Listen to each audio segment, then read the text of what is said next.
Hello, hello, and welcome. It's me, your girl, Just Cindy Jean. Today, we're going to talk about what's been going on in the news with the Haitian in Texas and immigration and things like that. To those who don't know, I am of Haitian descent.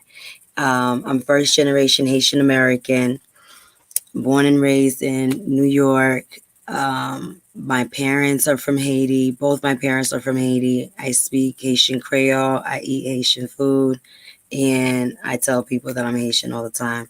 So I was talking to a friend of mine today, and they were looking to put a project together to send some help to the Haitians that are in Texas to document what's going on, to get people's names, because a lot of people don't understand this, that when they get to the border, they've sold everything that they own, all their belongings, businesses, houses, property, land, just to make that trek. So Sunday, September 19, 2021, their U.S. Immigration Services decided put an order of removal in to deport these Haitian migrants looking for asylum, and did not get the proper I want to say proper procedures or processes were not met. And we're talking about thousands. We're not talking about one or two people at the border. We're not talking about 100 of people. We're talking about 20,000, 40,000 people that's at the border right now. Okay? That's what we're talking about. We're talking about a lot of people, and I feel as though somebody put an order in to remove them in the middle of the night, remove as many as you can in the middle of the night, and thought it was going to stay quiet. They thought they were going to do the same thing that they did to ICE did back in the day when they went to his house and picked him up in the middle of the night. There's reports that these people are getting woken up at 12 o'clock, 11 o'clock p.m. No papers, no nothing. Put on a plane and dropped off in their country. Their country don't even know that they're coming. Their country right now has no president. President was assassinated. So politically, there's a political unrest right now in Haiti, technically speaking. And the U.S. government, I feel, dropped the ball on this one. So this evening, I'm going to read a little bit from this sermon from Martin Luther King called Remaining Awake Through a Great Revolution.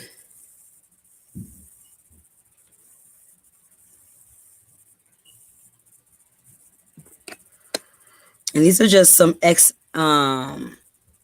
and pieces from the speech. You get the speech from the Martin Luther King Foundation. They have it on their website. So this is just bits and pieces that I got from it. I would like to use a subject from which to Remaining Awake Through a Great Revolution by Dr. Martin Luther King Jr., Washington National Cathedral, on March 31st, 1968. I would like to use as a subject from which to preach this morning, Remaining Awake Through a Great Revolution. The text for the morning is found in the book of Revelations. I would like to quote in the 16th chapter of that book, "Behold, I make all things new, former things are passed away." I am sure that the most of you have read the arresting little story from the pen of Washington Irving entitled Rip Van Winkle. The one thing that we usually remember about the story is that Rip Van Winkle slept 20 years. There is another point in that little story that is almost completely overlooked. When Rip Van Winkle went up into the mountains, the sign had a picture of King George III of England. When he came down 20 years later, the sign had a picture of George Washington, the first president of the United States. When Rip Van Winkle looked up at the picture of George Washington and looked at the picture, he was amazed. He was completely lost. He knew not who he was. And this reveals to us that the most striking thing about the story of Rip Van Winkle is not merely that Rip slept 20 years, but that he slept through a revolution. And one of the great liabilities of life is that all too many people find themselves living amid a great period of social change, and yet they fail to develop the new attitude, the new mental responses, the new situation demands. They end up sleeping through a revolution. There can be no gainsaying of the fact that a great revolution is taking place in the world today. In a sense, it is triple revolution, a technological revolution with the impact of automation and cybernation, a revolution in weaponry with the emergence of atomic and nuclear weapons of warfare, a human rights revolution with the freedom explosion that is taking place all over the world. Yes, we do live in a period where changes are taking places. And there is still the voice crying through the vistas of time saying, "Behold, I make all things new. Former things are passed away."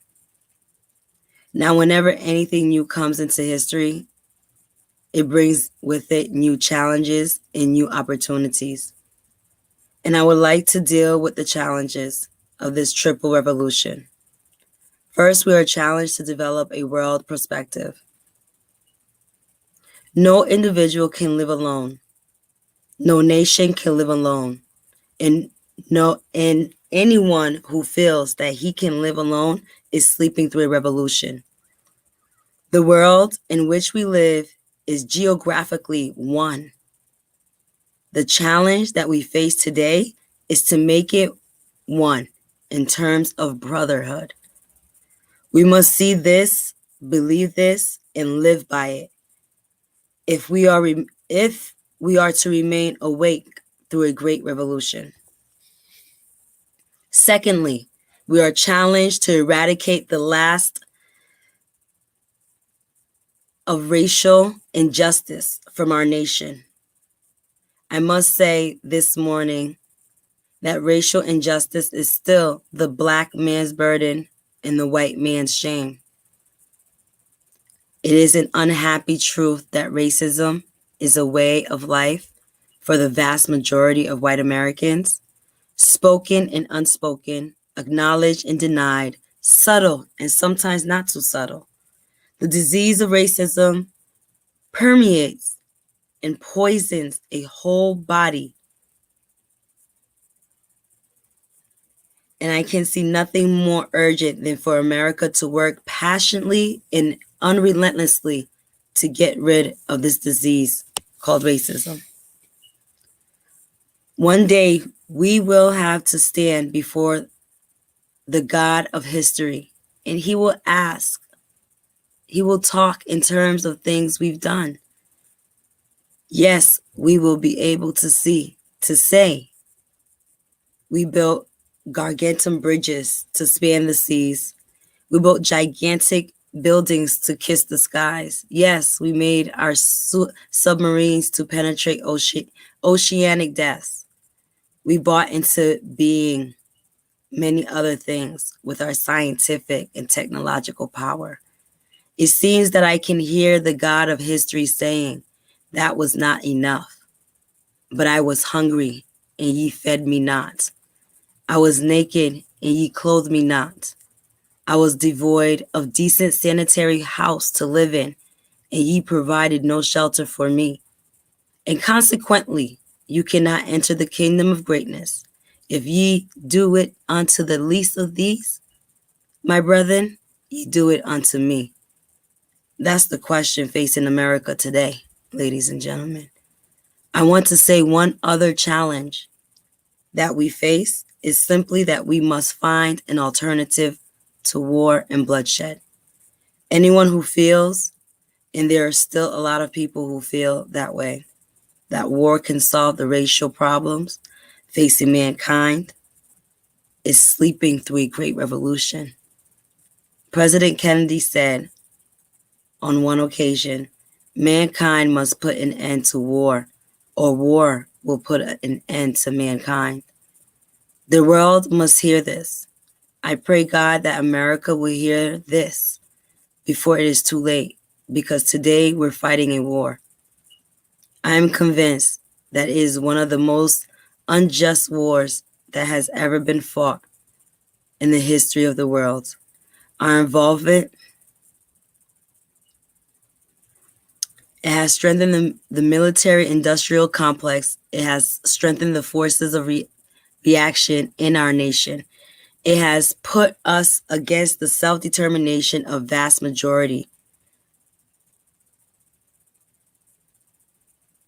It has played havoc with our domestic destinies.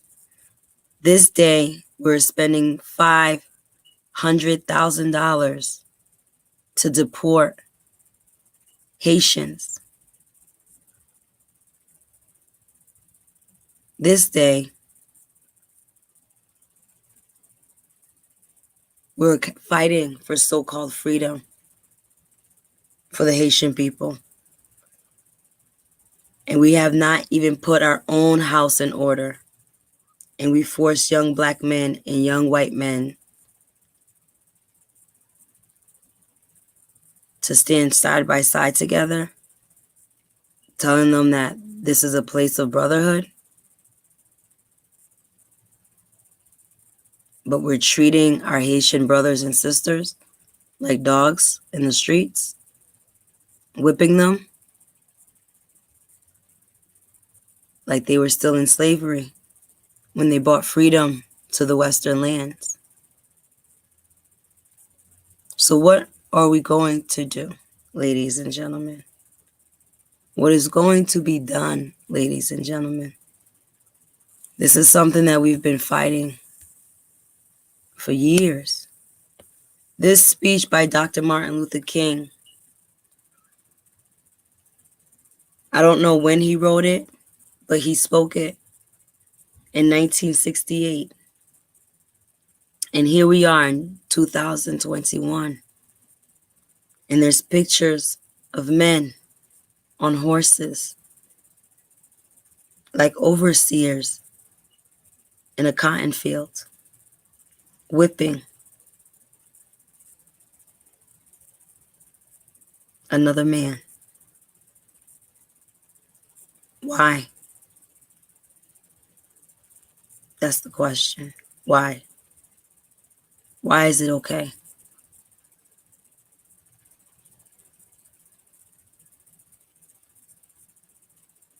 There's a lot of things that the American people don't know about the Haitian people. And I think it is our duty to do our due diligence to let them know who we are.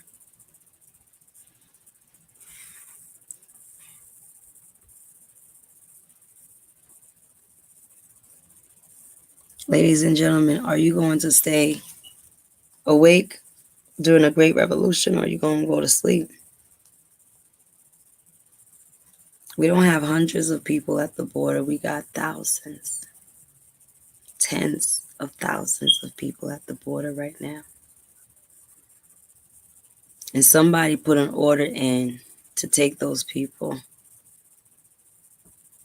and remove them without due process.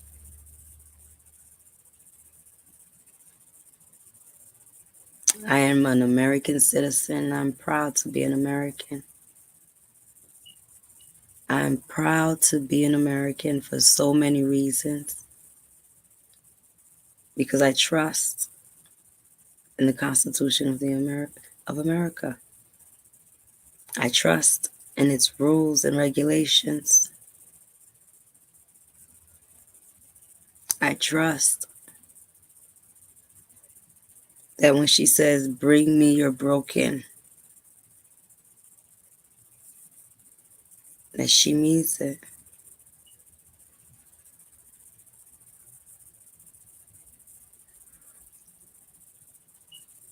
And when I speak of America, I'm not talking about the American government.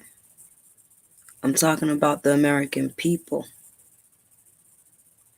Because anything that has ever been done throughout the history of America has been done by the American people. It's never been the government. It's always been the people that move the hand of the government, that forces her to do her job,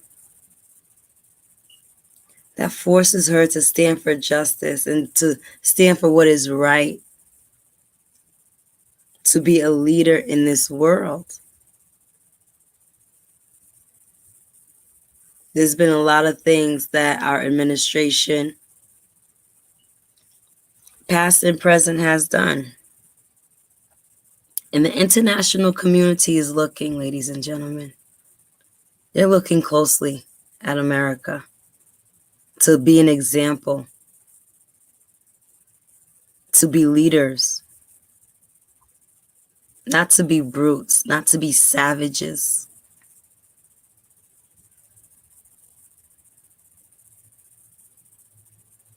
So this is just the beginning. If we continue to sleep on these actions that are happening here in our own front yard, not even our backyard. Haiti is our backyard. Texas is our front yard. We're on the international platform.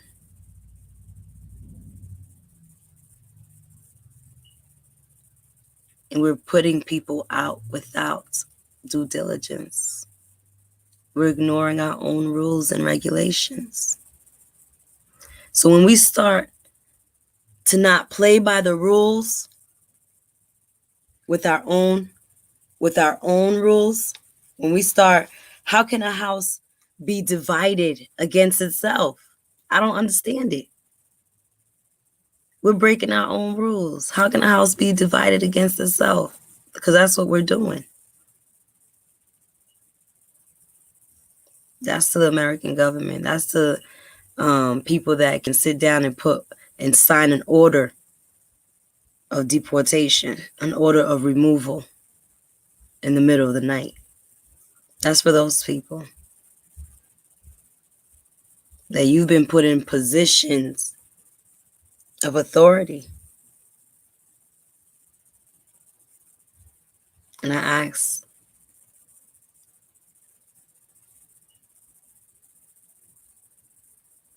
is this the example that America is going to set on the world platform? Has she changed her constitution somewhere along the way from me learning it in middle school and falling in love? Let me know. And I guess my second section would be to my diasporas, my Haitian diasporas.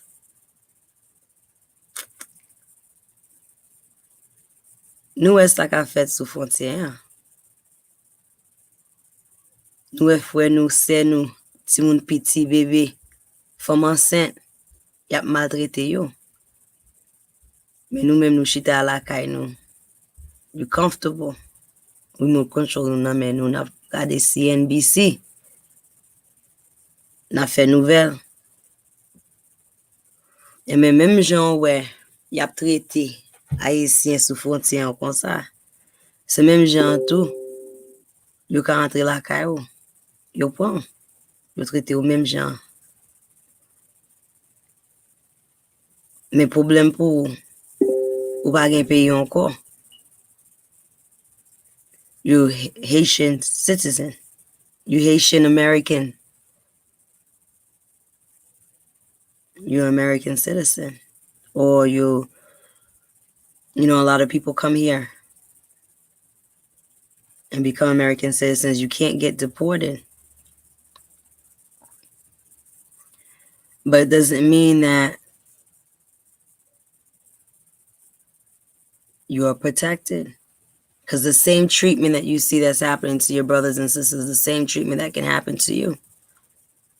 There's news report about what's happening in Australia, in Melbourne, Australia, where the state is attacking its own citizens.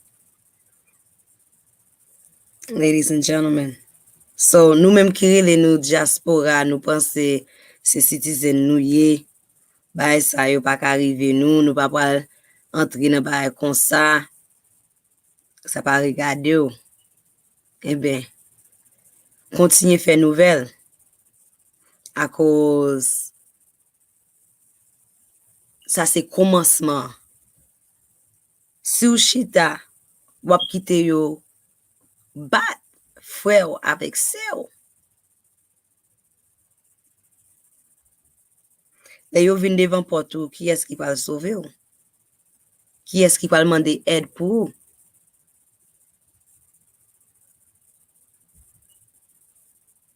That's my second part. Who's going to ask help for those diasporas, those Haitian diasporas that's sitting up in the 5-bedroom, 3-bedroom houses in Georgia, Connecticut, Florida, California, Chicago, New York, Boston? I'm calling you all out. Doctors in Alabama, I see you. You guys are my friends on Facebook. What's going on? My third question segment for today is this.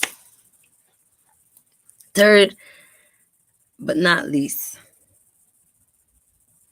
is the churches. Ko tout l'église haïtien yo. Kote yo. Nap mande pou ed. Men si nou pa ede tet nou, ki eski pa ede nou? Yon bagay, yon reme di nan l'église ki di kon sa,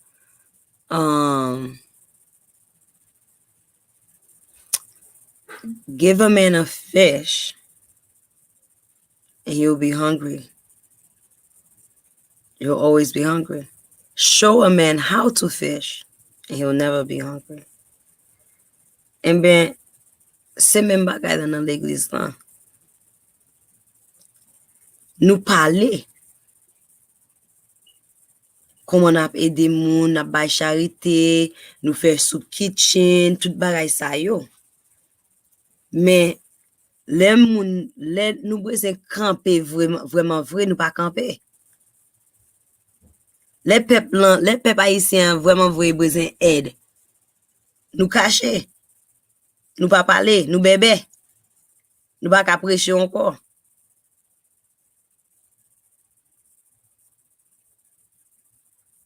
Eh bien, c'est question ça me gagne soin pour nous. Ça n'a fait. What can you do? What should you do? Ladies and gentlemen, you need to go see your Congress, your senators, your representatives, and let them know that you have brothers and sisters at the border that need help. This is a state of emergency, ladies and gentlemen. This is not an immigration issue. This is a human rights issue.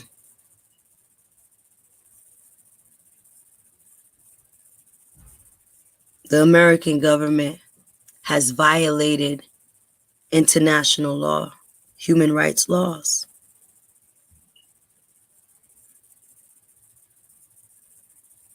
When you take people across lines, country lines, without proper documentation, they call that human trafficking. That's what they call that. That's what they did in slave days, taking people without proper documentation over country lines. So, ladies and gentlemen, contact your representatives. Write to them, call them, and tell them to take a look at Texas, to stop sending your brothers and sisters back to Haiti. Because those people, moun sa yo ki vive sou fontyen la, afe yo te mal avan yo te kite Haiti. Men, kounye, yo bagen afe di tou. You guys know the struggle. You know those people that's on the border. They were suffering prior to coming. They left their beautiful island nation because they see there's no avenue for them, for their loved ones, for their children. They said 2/3 of the people that's at that border is women and children. Ladies and gentlemen, women and children are being sent back to nothing, to poverty, beyond poverty. 2/3 of the people that's at that border are women and children. And we sit down comfortably in our chairs watching television, watching it on the news.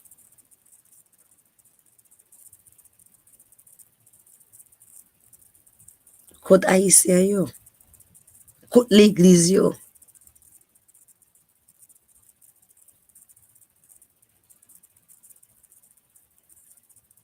Nou pa ka pe pou nou fè mouvment, pou nou al bay support, pou nou supporte frase nou.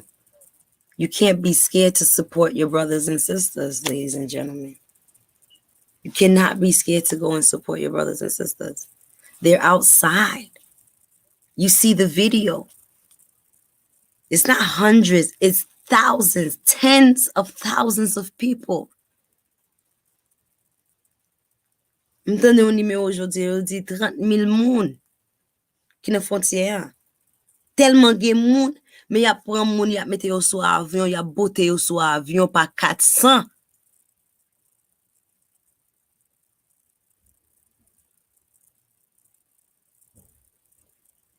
Si de gen 1,000 moun, y'a bote avion pa 400. Y'a just pran 2-3 avions. Yo fini avec ça, pa tab gen moun sou frontière encore. Let's do the math, ladies and gentlemen. If there was truly only 1,000 people or a couple thousand people at the border, when they take a plane to Haiti, they would not need, there still wouldn't be nobody there at the border because the planes, the 2 or 3 planes that they take would be gone, would eliminate the problem, ladies and gentlemen. So I implore you to call your representatives, go to Congress, go to your local officials, write to them, call their office, because something has to be done. This has to be stopped. My friend was telling me from New Haiti organization was letting me know that on May 18, 2021, this year, we have a Haitian caucus that was just put into place. What is going to be, my challenge is what's going to be the Haitian caucus's first move? That's my challenge. What's going to be the Haitian caucus's first move? What are they going to do? What is going to be their first order to mitigate what's going on? To help the Haitian people. If the Haitian caucus was put into place to help the Haitian people, there's no other better time than now to help the Haitian people, because right now they need help. We need representation. And the Haitian caucus is here for the time like this to give us representation. So, ladies and gentlemen, write to them. Election year is coming up next year. En pile haïtien, y a parlé démocrate, démocrate, démocrate. What is the Democrats going to do for us? Right here, right now. Let's not just talk about it, but let's be about it. What is the Haitian caucus going to do for us right here, right now? I've implicated a lot of things in this conversation. I've said a lot of things in this live stream because I want you to think the same way you sitting down, watching your brothers and sisters, and you have the nerve to say you're Haitian. You have the nerve to walk around, wap mette drapeau haïtien sous fò tèt nou. I'm just saying haïtien nou ye. But I don't see not one bus, not one Haitian bus in the videos. Gen plus ke 20,000 haïtiens sous frontière kounyen la, jodien la. Malgré yo voye combien avion Haïti, gen plus ke 20,000 haïtiens sous frontière. Kap dormi en bas pont, ka fait 4-5 jours en bas pont. En bas un pont ou même avec nous kap traverser pont, c'est dans Texas pont ye oui.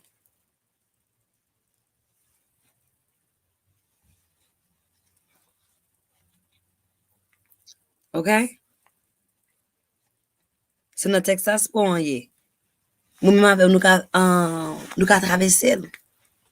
En bas pont, haïtien fait 5 jours, 10 jours dormi en bas pont, y a fait des camp. Where's the Red Cross? I pay tax dollars. I pay tax dollars here. Okay? And I see whenever in Afghanistan, Syria, yes, I'm going to call it out. This is an international issue.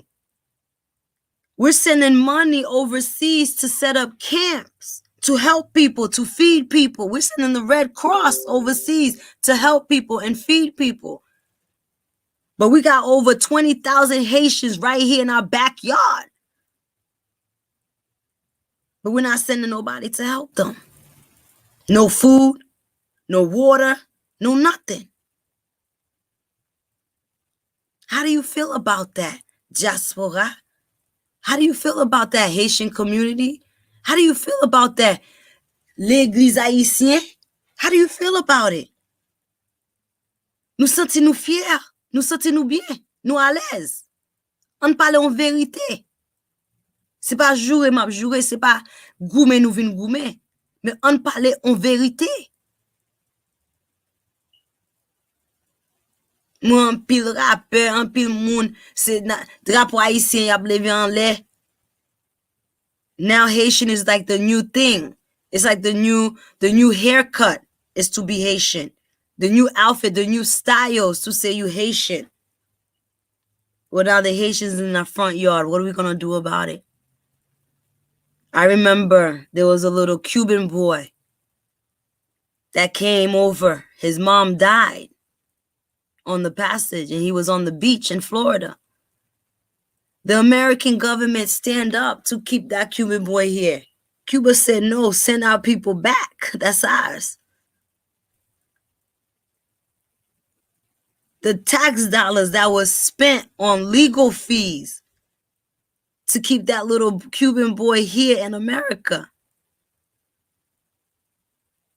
And here we are, sending them by the plane loads, filled to the top.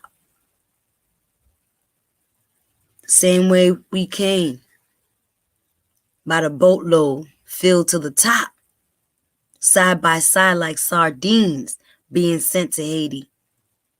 Just like that. Unless we do something about it, nobody's going to do anything for us, ladies and gentlemen. Nous toujours aptan, m'pa konnen kote nou soti avec esprit ça. Gen yon se de Haïtien ki gen yon esprit aptan pou moun bay. Gen la dan nou ki gen esprit ça la kay nou. You waiting. There's no time to wait anymore, ladies and gentlemen. There's no more waiting. It's doing. It's action. That's what it is. It's action. There's no more waiting. It's action. Go help your people. I'm not talking about the action like, to go fighting, to do things like that. Nah. Go help your people. That's the action.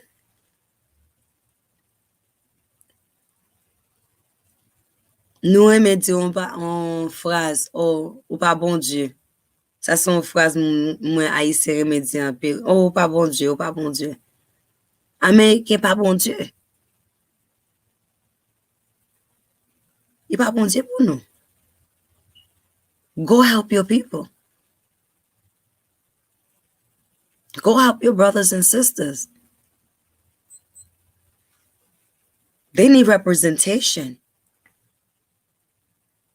We need to take some names down so we can find out where are they now.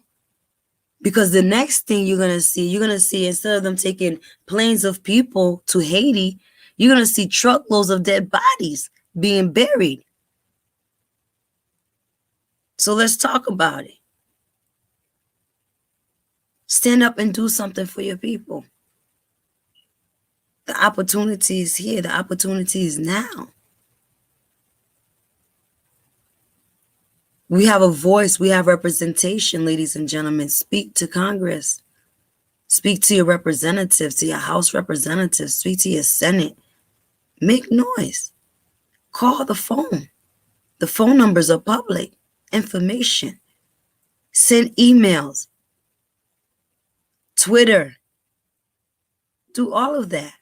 Bombard your political organization that you're paying tax to, that you're supporting, that your tax dollars are supporting. You need to bombard their office and say that this is not okay. Because they are our voice. They are supposed to be our voice. But if the diaspora doesn't say anything, if the diaspora doesn't do anything about it, then why would the American people who have no investments in Haiti do anything about it? Why would they help? We have to help ourselves.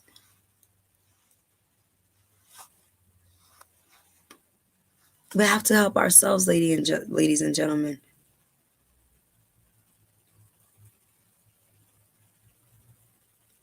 We have to learn how to be responsible and organize for ourselves.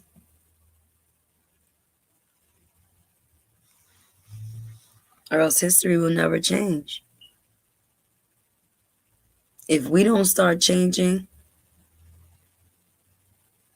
and being that difference that we want to see, instead of sitting back and saying, oh, somebody needs to do something. Oh, that's no good.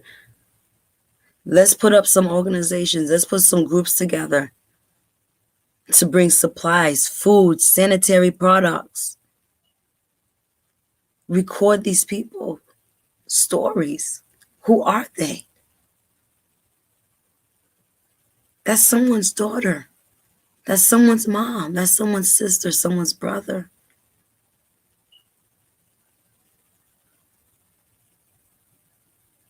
You can't turn a blind eye on this.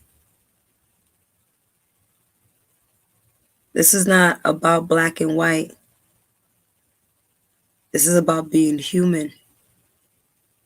This is about humanity. That's what this is about. So I leave you with this, ladies and gentlemen. Let's remain awake during a great revolution, because a lot of things are transpiring,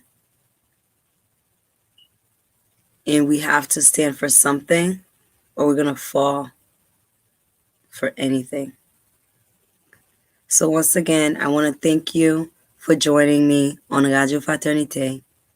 Today we spoke about remaining awake during the Great Revolution.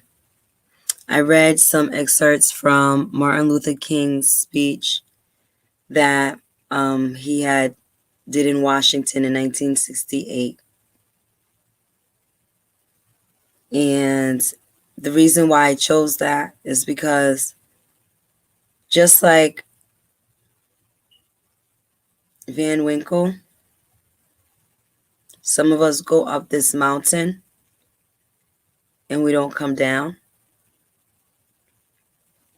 And when we do come down, you're not going to know who you are. You might have went up a prince and you come down a slave. It's happened to us in history before, ladies and gentlemen. So get off your mountains.